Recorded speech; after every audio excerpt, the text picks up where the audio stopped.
कुमार मौर्य। आज हमारे चैनल पर एक महान गायिका प्रियंका माधुरी जी आई हैं।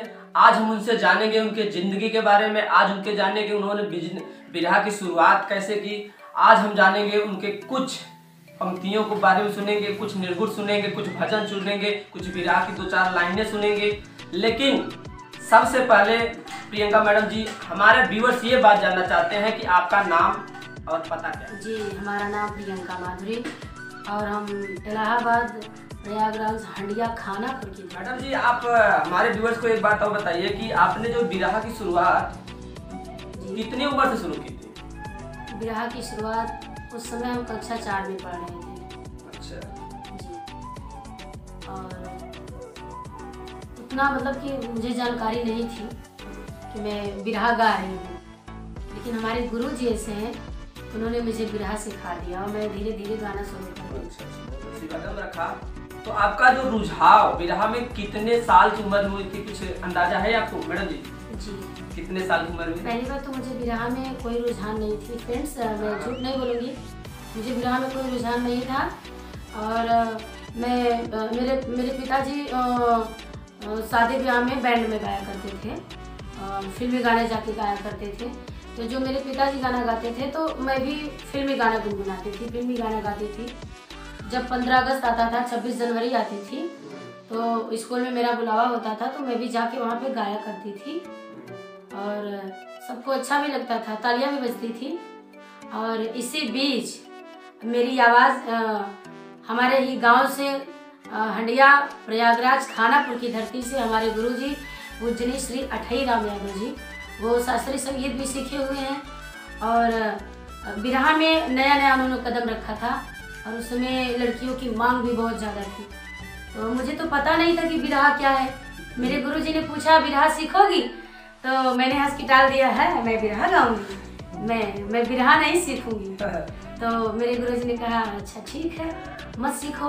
उसके बाद कुछ दिन बीत गया तो मेरे गुरुजी श्री अठई राम यादव जी मेरे पापा से बात की कि आपकी लड़की की आवाज़ अच्छी है, अगर आप चाहें तो हम उनको सिखा सकते हैं। तो पापा बोले कि बिरहा सीखेगी तो, लेकिन बिरहा में काफ़ी सारी समस्याएं आएंगी, कठिनाइयाँ आएंगी, तो मैं अकेला हूँ इस गांव में और मेरा परिवार भी छोटा है, मैं कैसे झेलूँगा। तो मेरे गुरुजी ने पूरी जिम्मेदारी ली कि आपकी लड़की को कुछ भी नहीं होगा, समाज में नाम होगा, पैसा भी कमाएगी, शोहरत भी मिलेगा। तो वैसे पिता हो तो वैसे हो, मेरे पापा ने फिर मुझ पर डिपेंड कर दिया, मुझ पर छोड़ दिया कि अगर मेरी बेटी चाहती है तो वो बिरहा गा सकती है। अगर बात किया जाए माधुरी मैडम जी, तो आपका मन बिल्कुल नहीं था बिरहा की गाने में, लेकिन जो आपके पिताजी हारमोनियम बजाते थे, बैंड पार्टी में रहते थे, गुनगुनाते थे और धीरे धीरे आपने गुनगुनाना शुरू किया और आपकी आवाज कुछ सुनकर आपके गुरुजी ने सोचा कि आपकी आवाज बहुत अच्छा है, तो गुरुजी ने आपके जो है मूड बनाया कि आप बिरहा की दुनिया में आए और उसके लिए आपके पिताजी से उन्होंने बात किया। पिताजी ने भी आपका बहुत अच्छा सपोर्ट किया और पिताजी ने आपके गुरु के हाथ में आपको सौंप दिया। अगला चीज मेरे व्यूअर्स ये बात जानना चाहते हैं। हाँ बताइए मैडम जी। ये बताना चाहूँगी कि तो जब मैं बिरहा सीखने लगी तो उस समय तो शुरुआत में रुझान नहीं था, लेकिन परिस्थिति ने ऐसा करवट लिया, ऐसा मोड़ लिया कि फिर मैं बिरहा को दिल से मन से गाने लगी। अच्छा, हमारे भी बस एक बात और जानना चाहते हैं कि जब भी कोई आदमी कोई बड़ा काम करने जाता है, जब भी कोई आदमी कोई अलग काम करने जाता है, तो ये जो गांव वाले होते हैं, समाज वाले होते हैं, रिलेशन वाले होते हैं, परिचय वाले होते हैं, तो उसका मजाक बनाते हैं।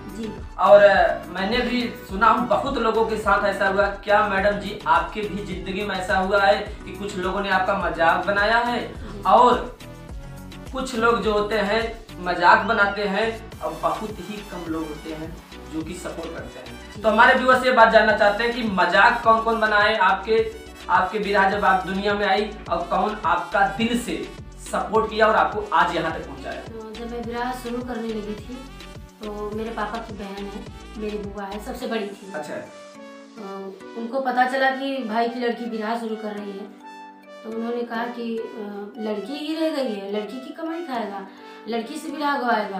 तो मेरी बुआ ने रिश्ता तोड़ दिया। मेरी बुआ यानी कि जब आपने बिरहा की दुनिया में कदम रखा तो सबसे पहले जो आपको सामना करना हुआ। जी।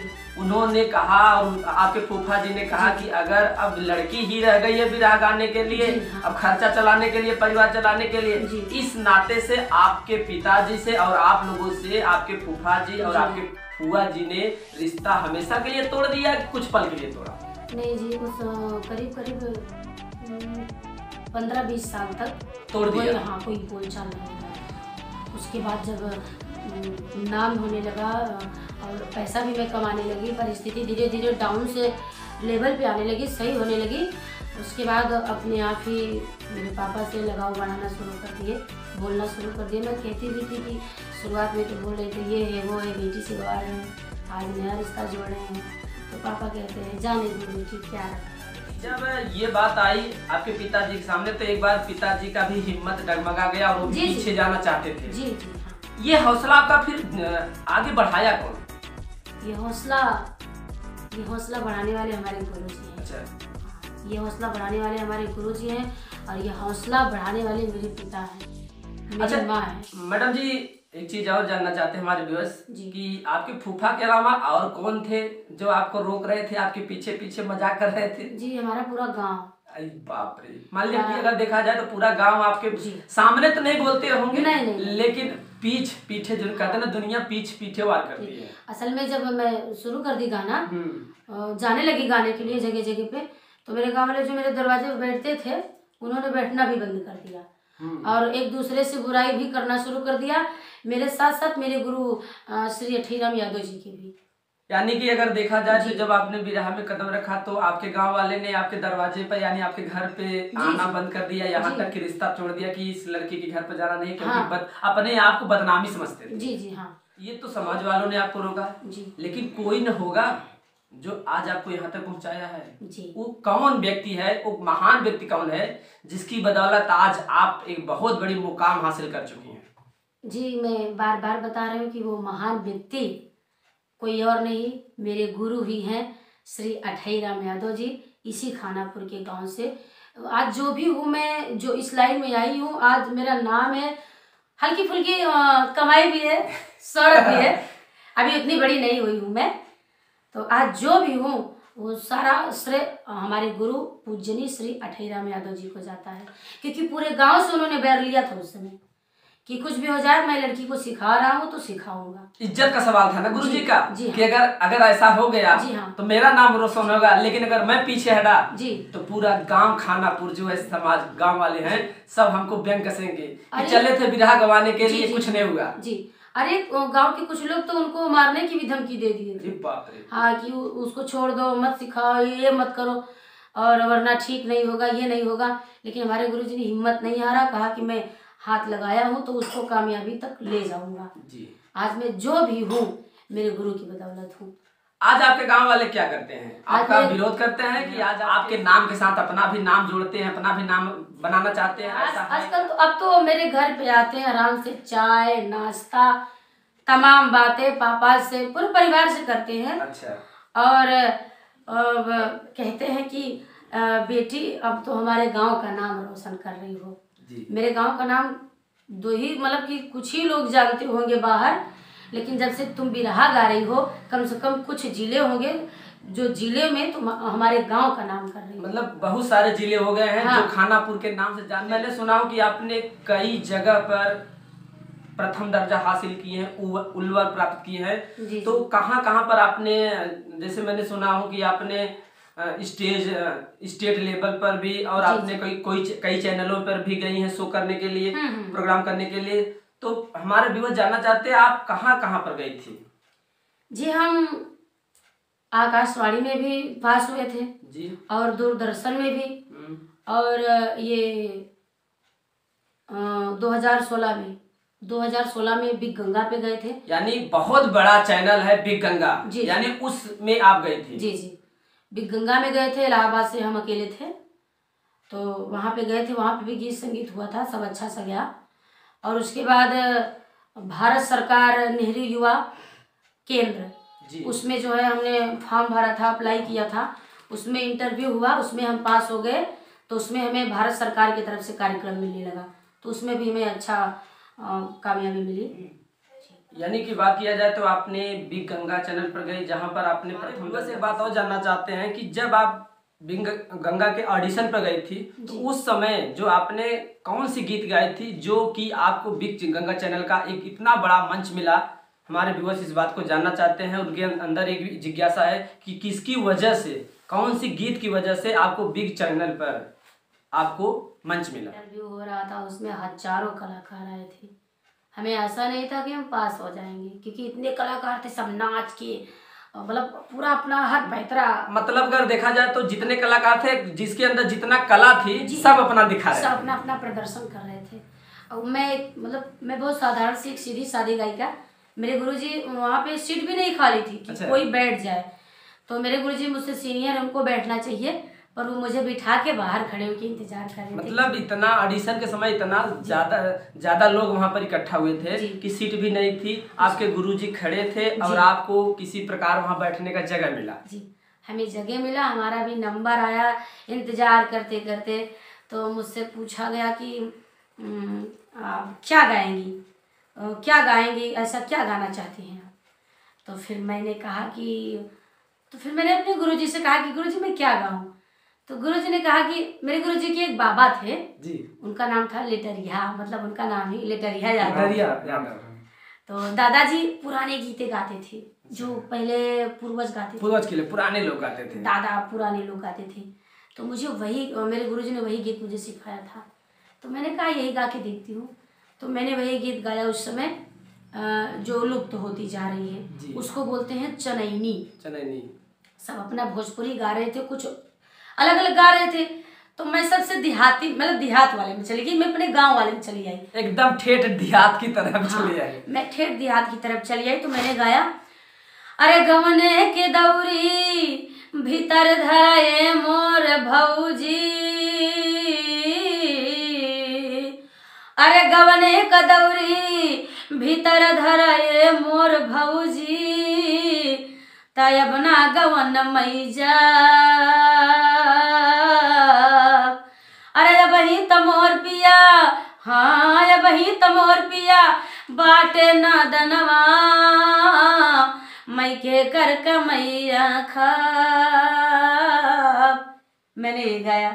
उसके बाद मैंने गाया, एहो भाई बजनिया बजौतना, एहो भाई बजनिया बजौतना, कन्हैया हीर बसिया के बजवैया, बसिया बजाई के बोलाई लिहन गैया, अपना त दूहेन शेर सवैया, मोरी दाई छोड़ेन पियाई लिहस गैया, घन की है मुठवा हो घन की है मुठवा, घन की है मुठवा बिड़र की है बाटी, कैसन घर छाया हो दही जरू के नाती। मैं ऐसे गाते चली गई, कई गाने गाई थी जी। कैसन घर छाया हो दही जरू के नाती, अहिरे का जात कमरी का ओढ़वैया, दिन का ओढ़ कमरी बाधई रतिया में गाती, ई है रमधीनवा हो ई है रमधीनवा, ई है रमधीनवा दही जरा के नाती, ई है रमधीनवा दही जरा के नाती, एक घड़ीला पानी पिए डेहरी पे मुँह ताई, एक घड़ीला पानी पिए डेहरी पे मुँह ताई, तो ऐसे करे दिन के भवानी नहीं लूटे, ऐसे करे दिन के भवानी नहीं लूटे, हाय रे हे हा। मैंने ये गाया था। तो मैंने जब इसको गाया था तो वहाँ पे जो डायरेक्टर थे, जो मतलब कि जज थे, उन्होंने कहा बेटा इसी को तुम फिर से गाओ। मैं दंग रह गई, एक बार गाया तो मैंने, अब फिर से गाओ। तो उस समय वहाँ पे बिरहा के बहुत मशहूर कवि गुरुदेव प्यारे लाल जी भी थे। उन्होंने कहा बेटा इसको फिर से गाओ तुम। जब मैंने इसको गाया तो सब मुस्कुरा रहे थे, मेरे गुरुजी बाहर खड़े होके खिड़की से देख रहे थे जी। तो मैंने गाया, उसके बाद गा के मैं बैठ गई।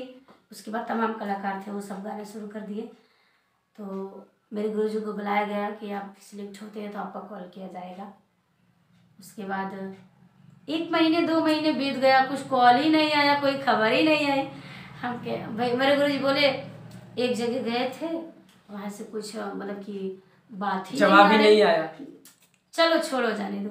ऐसे ही हम हमारे गुरुजी जा रहे थे, मतलब कि मार्केट में कुछ सामान खरीदना था। तो चर्चा करते जा रहे थे, अचानक से फ़ोन आ गया रास्ते में कि आप प्रियंका माधुरी जी सिलेक्ट हो गई हैं, आपको आना है। उस समय मैंने 5 किलो लड्डू मंगा करके, जब मैं भी गंगा में गई गा के आई, तो 5 किलो लड्डू मैंने चढ़ाया था भगवान को। अच्छा, तो मैम ये जो बिग गंगा चैनल में आप गई थी, कहाँ पर गई थी? मुंबई गई थी कि बिहार गई थी, कहाँ गई थी? जी, ये मुंबई में गए थे। मुंबई में। अच्छा, मुंबई अंधेरी स्टूडियो में आप गए। जानना चाहते हैं कि आपने यहाँ तक पहुँची हैं, कभी आपके मन में एक बात ख्याल आया कि अब ये विरह बहुत हो गया, बंद कर दिया जाए? जी, कुछ लोगों के कहने से आता है। हाँ, समाज वालों कहने से कभी कभी मन पीछे हटने लगता है। क्या ऐसा भी आपके ख्याल में आया है जिंदगी में? जी आया है। जैसे अब विरह की रुझान कम होती जा रही है, हम लोग देख रहे हैं। जिसे विरह पहले चलता था, हाँ, कि कोई खाली नहीं रहता था, फुर्सत ही नहीं पाता था, और उसी में कहीं पे ऑर्केस्ट्रा बुला लेते हैं, और कहीं पे एक ही बारात में विरह भी हो रहा है, ऑर्केस्ट्रा भी हो रहा है। एक तरफ विरह, एक तरफ जी, मैंने ऐसा गाया भी है। अच्छा, हाँ। एक तरफ विरह हो रहा है, एक तरफ ऑर्केस्ट्रा हो रहा है। जी, जब मैं गा के बैठ जाती थी तो लड़की डांस करने लगती थी। अच्छा जी हाँ, जब लड़की डांस करके खत्म हो जाए तब आप विरह गाने लगते? तब मैं विरह गाने लगती थी। एक स्टेप उनका तो एक स्टेप आपका, जी। एक स्टेप उनका तो एक स्टेप आपका, ऐसा चलता रहता। जी, अच्छा, तो उसमें लोग क्या करते हैं कि लड़की की तरफ रुझान लगते हैं, और विरह का मतलब कोई सुनता ही नहीं है। जबकि विरह ऐसी विधा है, ऐसी चीज है कि विरह में साहित्यिक, विरह में अच्छी बातें, विरह में तमाम सारी ढेर सारी नई खोजें मिलती है, जानकारियां मिलती हैं। बात सही कह रही हो हाँ। मैडम जी कि विरह अगर देखा जाए तो ये बहुत पुरानी पद्धति से चली आ रही है। विरह हमारी संस्कृति में है। हाँ, संस्कृति है जी मैम। और हमारे भी बस एक बात और जानना चाहते हैं कि मैंने सुना हूँ कि जब भी कोई आदमी कामयाब होता है तो उसके कामयाबी के पीछे किसी न किसी का हाथ होता है। मैंने बहुत से लोग मुंह से सुना हो किसी के कामयाबी के पीछे किसी नारी का हाथ होता है, या उनकी बीवी के या उनके परिचय के रिलेशन में, और किसी के माता पिता का हाथ होता है, किसी के पीछे का गुरुओं का हाथ होता है। तो मैं ये जानना चाहता हूँ कि आपके पीछे किसका हाथ है कामयाबी का? मेरे पीछे तो, अब मैं क्या बताऊँ, मेरे पीछे तो मेरे मम्मी पापा, जब पूरा गांव विरोध कर रहा था, पूरा समाज विरोध कर रहा था, मम्मी पापा, भाई बहन, जो बड़ी बहन थी मेरी वो भी सपोर्ट में थी। और सबसे ज़्यादा खुशी की बात ये थी कि मेरे गुरुजी किसी बात से नहीं डरते थे, और सबसे ज़्यादा सपोर्ट उनका रहा है मेरे साथ, सबका सपोर्ट रहा है मेरे साथ। यानी अगर बात किया जाए तो आपकी कामयाबी के पीछे सबसे पहला जो सपोर्ट है आपके मम्मी पापा, जिन्होंने एक मूड बनाया, मन बनाया कि हमारी बिटिया जो है विरह गाए। Yes yes. उसके बाद आपके परिवार वाले ने सपोर्ट किया, और सबसे बड़ा जो सपोर्ट और बैक वाली बात है वो आपके गुरुजी हैं। जी, मेरे गुरुजी हैं, सब कुछ उन्हीं। तो मैम जब आपने विरह की दुनिया में आई था कि आपको कक्षा 4 में पढ़ती थी। हाँ, कक्षा 4 में पढ़ती थी। अगर बात किया जाए तो लगभग 8-9 साल की उम्र आपकी थी। जी जी जी। उस समय से आपने विरह की मतलब गायकी की दुनिया में कदम रखी हैं, और धीरे धीरे आप दिन पर दिन आगे बढ़ते जा रहे हैं, और आज एक मुकाम पर मुकाम हासिल कर ली हैं। लेकिन जब आपने मुकाम हासिल की, आपका कोई पहला शो होगा जो आपने गायने गई होगी, और उस पहले शो में आपने कहाँ गई थी, आपका मुकाबला किससे हुआ था, और आपका सबसे पहला शो का पहला गाना? तो मैं ये बताना चाहूंगी, जब मैं अपने स्कूल में गा रही थी जी, तो मैं ये गाना गा रही थी। जब मेरे गुरुजी ने सुना था मेरी आवाज। हाँ, बचपन वाली बात बता जी, दीजिए। बचपन की बात बताती हूँ, पहली बात बता रही हूँ। दिल दिया है जान भी देंगे ऐ वतन तेरे लिए, हो आ ला ला ला ला हो। यही गाना मेरा पहला था। यानी ये आप जब कक्षा 4 में पढ़ती थी, जी, ये उस समय का गाना है। और जब मेरे गुरुजी मुझे हारमोनियम लेके सिखाने आए थे तो कुछ गाने बजाए, ये बताओ वो बताओ, तो मैंने बताया। तो मेरे गुरुजी बोले कि, मेरे गुरुजी अठेरा यादव जी बोले कि अपने मन से कुछ गाओ। तो उस समय मैं, पापा हिंदी गाना गाते थे बैंड में, तो मैं भी, मेरा एक फेवरेट गाना था, ये गाना था, हैरान हूँ मैं आपकी जुल्फों को देख कर, हैरान हूँ मैं आपकी जुल्फों को देख कर, इनको घटा कहूँ, इनको घटा कहूँ तो अदाओं को क्या कहूँ, हैरान हूँ मैं आपकी जुल्फों को देख कर। तब मेरे गुरुजी ने कहा था अब ये बिरहा गाएगी। अच्छा, मतलब आपकी जी। इसी सुर से हाँ। आपके गुरुजी ने एकदम निर्णय बना लिया, मूड बना जी, लिया जी, कि जी। अब ये लड़की बिरहा की दुनिया जी, में जी, जी। झंडा गाड़ेगी, अब तहलका मचाएगी। जी। तो आपका जो पहला स्टेज शो हुआ था, कहाँ पर हुआ था और किसके साथ आपका मुकाबला था? पहला तो वैसे तो पहला तो मेरा 17 दिन का लगातार कार्यक्रम हो गया और किसी से कंपटीशन नहीं था, बस ऐसे चुनावी माहौल में मेरा मतलब कि प्रचार के रूप में। हाँ, प्रचार के रूप में मैंने गाया। और उसके बाद वहाँ अतीक अहमद जी को जानते हो? जी जी जी। तो वो विधायक ही लड़ रहे थे, तो उस समय मेरे गुरुजी से बात हुई, मेरे गुरुजी मुझे वहाँ ले गए, मुझे 17 दिन लगातार गाई, तो उसी में मेरा मतलब कि गाय की शुरुआत हो गई। जब मैं गाने लगी तो 17 दिन बीता था, उस समय लगन भी आ गई थी। जी जी। तो अब सवाल था बिरहा गाने का। 31 मई देखिए मेरे गुरुजी को याद है 2007। 2007। गुरुजी जो माता पिता के रूप में है तो उनको तो सब कुछ याद रहेगा। तो बिरहा का पहला मंच मेरा वो था। अब बिरहा तो मैंने एक ही याद किया था जी। और कौन सा बिरहा? उस समय बिरहा था लोरी की शादी। अच्छा, लोरी की शादी। हाँ, लोरी की शादी मैंने याद की थी और एक वंदना और 2 लोगी। अच्छा जी। तो उस समय मतलब कि इतना बिरहा के बारे में, अब शुरू में तो प्रचार गया मैंने, उसके बाद पहला स्टेज मिला बिरहा वाला। कहाँ पर मैडम जी पहला स्टेज आपको मिला? ये धनुपुर, यानी अच्छा धनुपुर ब्लॉक। हाँ, धनुपुर ब्लॉक। तो एक बिरहा गायक थे सूर्यपाल यादव, तो वो बहुत सहयोग किए मेरा। उस समय मैं ना क्या हुआ कि जैसे बिरहा होता अच्छा, है। मैम एक बात और हमारे भी जानना चाहते हैं, मेरी भी दिल की इच्छा है, मैं भी आपसे इसलिए पूछ रहा हूँ कि जब आप पहली बार स्टेज पे गई थी जी, तो डर लग रहा था, शरीर कंट्रोल में था कि कंट्रोल के बाहर था? जी, कंट्रोल के मतलब कि दगदगा रहा था। हाँ जी।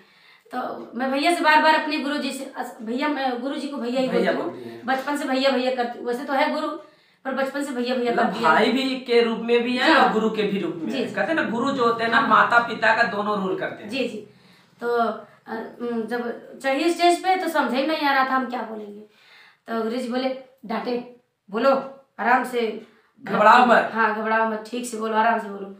तो गुरुजी धैर्य, मतलब उस समय मेरे पास धैर्य नहीं था कि मैं, एक होता है ना कि जब कोई भी आदमी पहली बार स्टेज पे चढ़ता है तो उसके अंदर एक डर बना रहता है। नीचे तो सब कुछ याद रहता है, जैसे स्टेज पर चढ़ता है सब भूल जाता है। यस। क्या आपके भी साथ ऐसा नहीं था? जी। और 1 घंटे का बिरहा होता था जी। आधे घंटे का एक बिरहा होता है, 1 घंटे का, मान लीजिए 2 घंटे का। उस समय पहला बिरहा सीखी थी मैं, पहला स्टेज शो मिला था, तो उस समय मैंने एक बिरहा 1 घंटे का 5 मिनट में गाकर बैठ गई। यानी 1 घंटे का 5 मिनट में। जी। अब जो अगला कलाकार था वो बोला भैया से, अरे यार भैया कैसे होगा यार, मैं तो अकेले रात भर मर जाऊंगा। ये प्रियंका तो बच्ची तो 5 मिनट में 1 घंटे का बिरहा गा के बैठ गई। तो ऐसे 2-4 स्टेज तो हुए, तो कुछ लोगों ने कहा कि ये नहीं गा पाएगी, फालतू में परेशान हो रहे हैं, पिद्दी सी है ही, ये क्या है? लोगों का एक प्रकार से लोगों की आवाज आने लगी कि ये अभी प्रियंका जी बिरहा नहीं गा पाएंगी, ये पिद्दी सी छोटी सी है, ये किसी बिरहा नहीं गा। उस समय हमको लगता है कि आपके गुरु जी का भी मन एक बार उदास हो गया होगा। जी जी हाँ। और कुछ तो कलाकार ही थे, जो स्टाफ था, स्टाफ वाले ही बोले अरे वो क्या कहेगी झूठे में परेशान। यानी जो आपके साथ में साजबाज वाले थे? नहीं, मतलब कि दूसरे। अच्छा, दूसरे पार्टी वाले। जी जी। दूसरे पार्टी वाले भी हंसने लगे कि अब ये नहीं गा पाएगा। हाँ। तो लेकिन मेरे गुरुजी ने हिम्मत नहीं हारा, मुझे सिखाया। और फिर तब मैं भी थोड़ा सा मतलब कि सीरियसली नहीं थी, सीरियस नहीं ले रही थी। उसके बाद मेरे पापा ने बहुत मेहनत की हम लोगों को जिलाने में, ईटा पत्थर जो भी तोड़ ताड़ के मतलब कि और साइकिल बना करके। मेरे पिता बैंड में गाते थे। अच्छा, तो मैं खुद पंचर बनाती थी। मैम हाँ, ये तो आप जब आप पढ़ाई कर रहे थे उस समय आपके पिताजी, जब आप बिरहा की दुनिया में नहीं आई थी, उस समय आपके पिताजी क्या करते थे? मेरे पापा आपके घर का सिचुएशन क्या था? हमारे व्यूअर जानेंगे भाई, तभी तो उनके अंदर एक हौसला अफजाई होगा। मेरे पापा शुरू में कपड़ा सीखते थे और गाना तो गाते ही थे, इलाहाबाद में भी गाते थे, यहाँ भी गाने लगे। तो खर्चा चलता था। और जो काम मिल जाता था राजगीर मतलब कि जो लेबर वाला काम, हाँ मेहनत मजदूरी था। मेरे पापा हम लोगों को जिलाने के लिए ऐसा कोई काम नहीं जो नहीं किए। यानी कि अगर बात किया जाए तो आपके परिवार की जो स्थिति बड़ी नाजुक थी। जी जी, बहुत नाजुक थी कि किसी प्रकार आपके पिताजी ने दिन रात मेहनत करके आप लोगों का पेट पाला, आपको पालन पोषण किया, आपको पढ़ाया लिखाया। ये सारा चीज आपके पिताजी ने बड़ी गरीबी झेल कर किया। जी जी, बहुत गरीबी झेले हम लोग। कभी कभी तो खाने की भी लाली पड़ जाती हमें याद। लेकिन अब तो मुझे तो नहीं लगता कि ऐसा अब आपकी जिंदगी में हो रहा है। जी जी, नहीं हो रहा। अब तो अच्छे से खा भी रहे हैं, जी, गाड़ियाँ से घूम भी रहे हैं, हर जगह मान सम्मान मिल रहा है, सब कुछ शोहरत मिल रहा है। अगर ये कुछ देखा जाए तो आपके गुरु के आशीर्वाद से और मम्मी पापा के आशीर्वाद से सही है। हमारे व्यूअर्स को क्या आप एक आध दो लाइन का भजन सुना सकते हैं? भजन